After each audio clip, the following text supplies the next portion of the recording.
দেখো, এইভাবে কিন্তু সংসার করা যায় না। কেন মিতা, কি হয়েছে? সংসারের জ্বালা তুমি কি বুঝবে বলো তো? সারাক্ষণ তো থাকতে হয় আমাকে বাড়িতে। মিতা, আমি তো চেষ্টা করছি যেন সংসারটা ভালোভাবে চলে। এমন চেষ্টা করছো, বাড়িতে অভাব যায় না।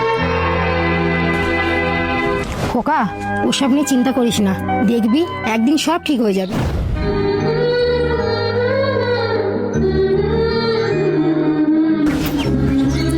দাদা, আজকে কাজের টাকাটা দেবে, আমার খুব দরকার ছিল। না না, এখন কোনো কাজের টাকা হবে না, একটু লেট কর। দাদা, আজকে কি কাজ করব? কি কাজ করবি মানে? এখন কটা বাজে বলতো?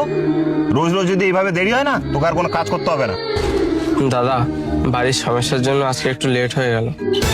এই শোন, আর অজুহাত দেখাতে হবে না, তোকে কাল থেকে কাজে আসার আর কোনো প্রয়োজন নেই। কিন্তু দাদা, আমার যে টাকাটা ছিল। এই শোন, এখন কোনো টাকা হবে না।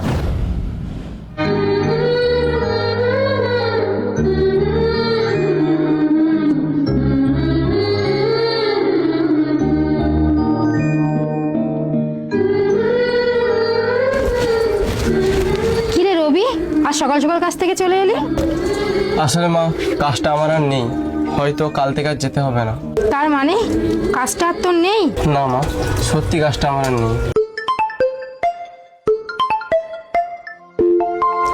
হ্যালো, কে বলছেন? হ্যাঁ, বলছিলাম কি, আপনি কি মিতা দাস? হ্যাঁ হ্যাঁ, ও আচ্ছা, আপনার স্বামী রবি দাস আপনার নামে যে এলআইসিটা করেছিল, আমার নামে? হ্যাঁ ওই টাকাটা উঠে গেছে, প্রায় 3 লাখ টাকা মতন।